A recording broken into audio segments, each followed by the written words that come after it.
Nahitabo kini samtang adto pa sa uma ang magulang nga anak.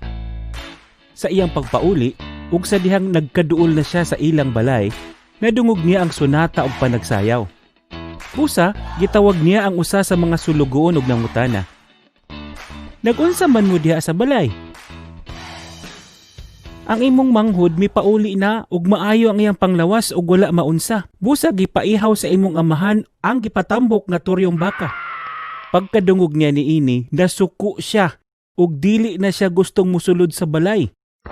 Busa, migawas ang iyang amahan ug gialam-alaman siya.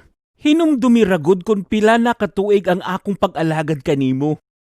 Wala gayud ako musupa kanimo. Apan, bisan kanding na lang wala mo gayud ako hatagi aron ako maglipay uban sa akong mga amigo.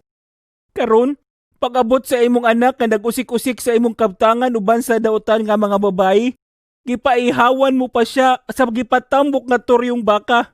Ikaw, kanunay aniya uban kanako, ug ang tanan nga ako imo usab. Angay kitang maglipay. Kay abi nato og patay na ang imong manghod. Apan dako di ang buhi. Nawala siya. Apan karon ani ana.